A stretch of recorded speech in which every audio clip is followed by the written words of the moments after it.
Ano nga ba ang pangalan ng iglesia itinayo ng ating Panginoong Jesucristo? Iglesia Katolika Apostolika Romana ba? O Iglesia ni Cristo? Bakit hindi natin pasagutin mismo ang kanilang aklat? Pinamagatang The Papal Encyclicals. Ito po ay aklat katoliko. Meron po itong... Again, hindi po ba tama naman po mga kaibigan, mga kababayan, na kung ang mga naninira po at nakikipagdebate ng wala sa lugar po sa Iglesia ni Cristo ay ano tawag po, ano po ba nun? Nananablang po ako. Okay, ibig ko po Kaya mo yan, kaya mo yan. Pero alam niyo mga kapatid,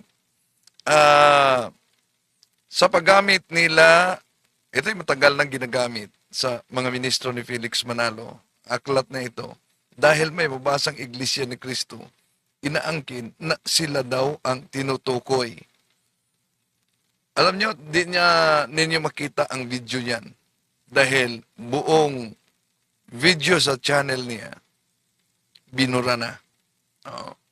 At may post dito ang naging kaharap nating INC na ayaw magpakita ng mukha at pati busis binago. Ito ang post nila mga kapatid. Kasi niyo ang pag-atras ng porsyento por porsyento, punto por punto, sa day trade debate laban sa The Revealers, yan, umatras daw. Sinong nagsabing umatras? Willing nga kami kung harap-harapan. Kayo ang ayaw niyo at takot kayo makipagharapan. Dahil takot kayong ipakita ang muka at ang totoong busis ninyo. Yeah? Okay. Ito pa, sabi niya, natalo ang Vice President ng CFD sa si Tampered Talibong, pananampalataya at katwiran. Natalo daw tayo, sabi nila. Pero, kung maalala ninyo,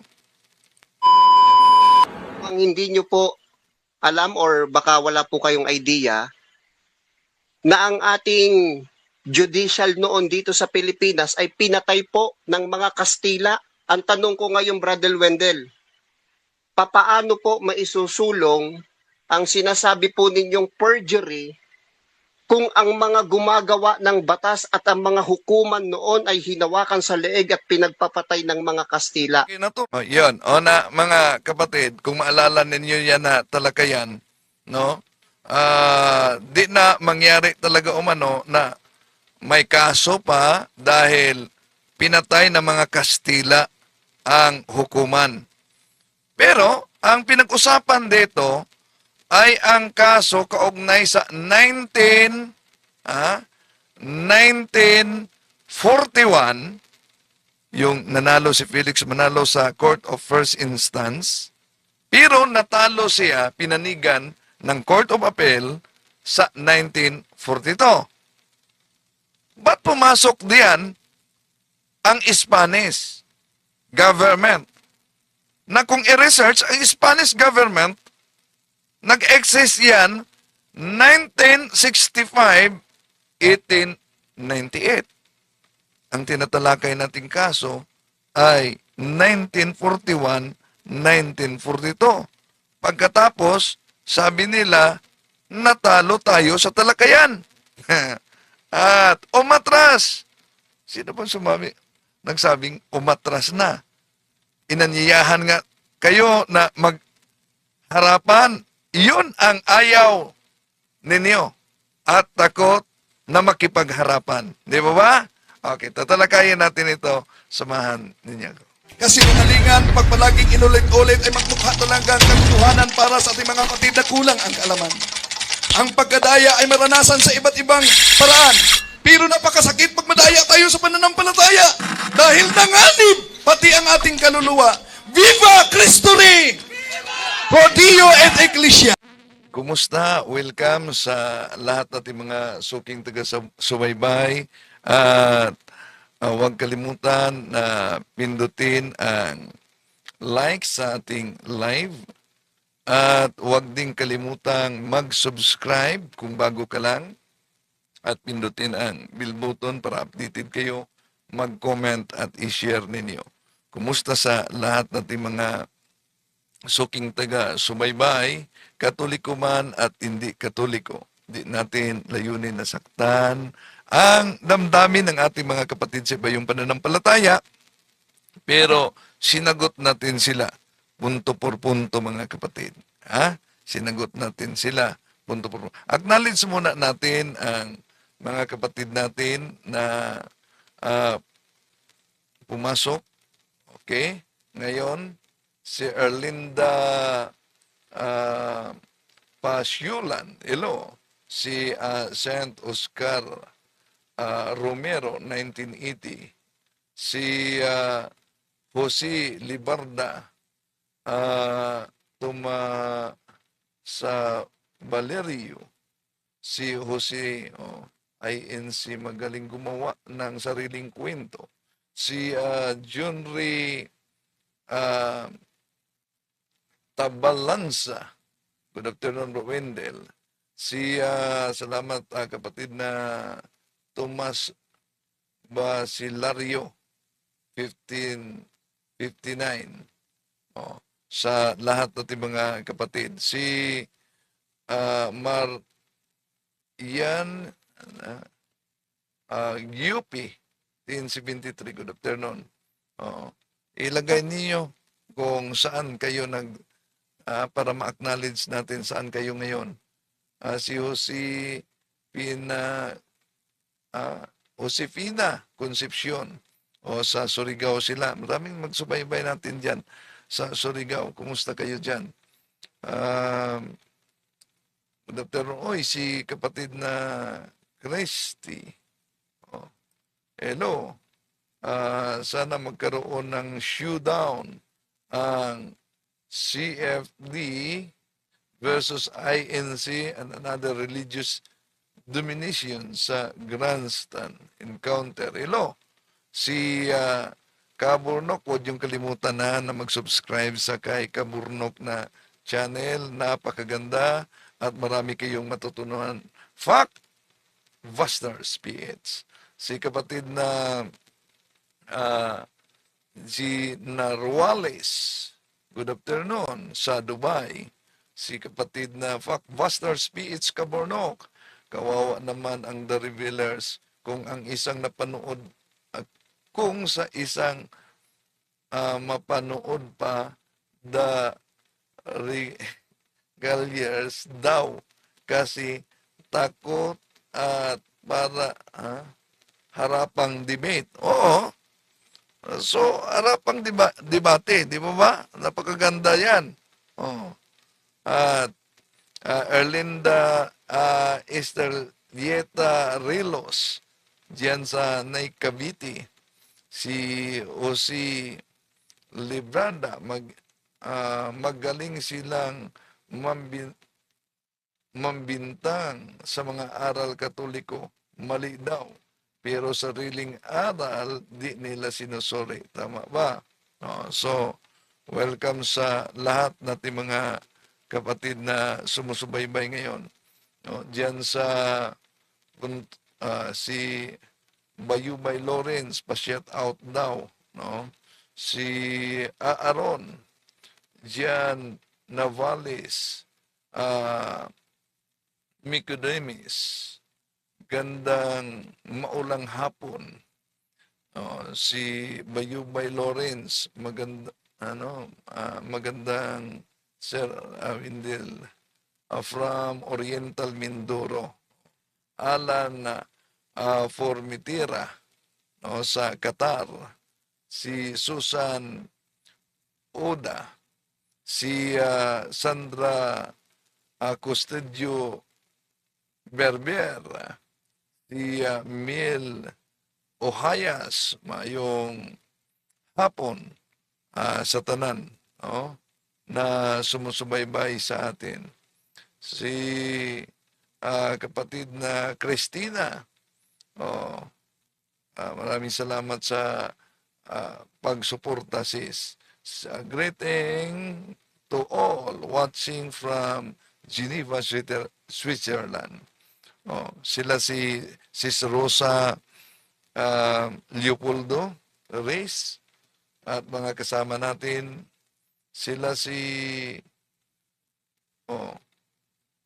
Elisa Ducanis, ang INC, gawin niyo muna ang lahat buong universe. Si Estelita Rinos, nako Bro Windel, magaling lang ang INC na mag-chop-chop. Si Sharkol, Lincia, watching from KSA. Si Mamasid TV, ipalabas niyo po ulit ang debate ni Father Darwin versus Parva na may subtitle na Tagalog para maintindihan sa mga sige, palabas natin yan sa susunod, kapatid, no? Okay. Maraming salamat po. Palabas natin yan sa susunod. Batay sa request ninyo. Okay? Hindi natin patatagalin. Kung maalala ninyo, ang mga aklat katoliko, ginagamit nila tulad sa ito, nauna na. Dahil mabasa lang na may salitang Iglesia ni Cristo, abay, inaangkin na. Balikan natin yung pinupost sa mga revealers daw sila. Ito, ang pinupost nila. Na ano yan? Mantakin mo. Lagi nilang pinapaksa ang Rosita Trillanes rape case para siraan tayo. Tapos, biglang personal issue daw. Kung tingnan niyo sa channel, di naman laging pinapaksa ito. Sinagot lang natin yung isang INC nagsabi na bakit ang daming mga bakla na mga pare. Di ba? Sabi niya, bakit may mga paring bakla? Sagutin ninyo. Yan. Sinagot man natin na may mga paring napatunayang bakla, tinanggal, na meron pang tinanggal na cardinal at ibinalik sa lay. Pero sigurado tayo na hindi yan founder ng simbahang katoliko. Kaya doon nakapasok ang kanilang founder na kanilang idinipinsa. Pero pinipilipit ang history, ginawang history. Ito pa. At pinabura pa ni Father Darwin Gitgano ang video nila sa YouTube channel kasi magagamit laban sa kanilang kasinungalingan. Tingnan yung video ko. Nabura ba? Di naman nabura ang video ko. Nandyan ang video hanggang ngayon. Pero kung yon ang argumento nila, pinabura daw, di po ba binanatan tayo sa kanilang kasama? Sino bang mga video mismo lahat ang nabura? O si Tinig ng Karunungan. Naalala nyo, INC vlogger. Ni isang video wala nang nanatili sa channel niya. Napansin niyo mga kapatid, Tinig ng Karunungan. Ni isang video wala na. Ang daming video niya. Si Cesar Sineta na palaging namimersonal. Wala na din. Wala na ding bagong video siya. Ang huling video niya, 2 years. Ayan. Kung mapansin ninyo, ako at si Kaburnok dito ang tinitira palagi. Ito. Nakita nyo ba? Ako at si Kaburnok. Pero wala nang bago. Ipagdasal pa rin natin, mga kapatid. Ako'y nanawagan sa mga kapatid natin na ipagdasal natin. Di natin sila kalaban. Tandaan ninyo, Di natin sila kalaban. Wala na siyang bago na video. Napansin niyo? Wala nang bago. Pero dito, grabe ang pamimersonal niya. So, yan. Tingnan niyo yung video. na ang video ko ay nandyan pa. Oh, di nawala. So, pero kung sinabi nilang umatras daw, sandali muna sa Ifugao. Oh, hello. Ipalabas niyo. Oh, sige. Ipalabas natin yan sa susunod, kapatid. Oh, ipalabas ninyo. Yan. Napansin niyo, ilang mga kasama ninyo, tinanggal na ang buong video mismo. Oh, buong video. Pero yung sinabi nilang tinanggal ang video dahil ayaw magamit sa ang kasinungalingan, nanatili pang video ko. Oh. Hindi natanggal yung video ko. Pero kung maalala ninyo, nagsimula kasi yan, ang tinatalakay natin, yung sinagot natin si RMG Aguila, na sabi niya, ang daming mga pari daw umanong mga bakla. No? So, sinagot natin yan. At kung meron mang mga paring naging bakla na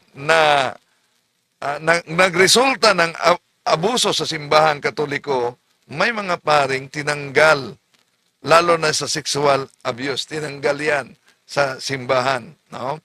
Pero ang masiguro na natin, hindi founder ng simbahang Katoliko ang gumawa ng ganyan. Dahil nauna nating tinatalakay na sino man ang may mga kasalanan nagkasala, hindi dahil sila'y Katoliko, dahil sila'y hindi sumusunod sa aral ng simbahang Katoliko. To make his message known is our responsibility. So here we are to pledge our lives to the Lord of eternity.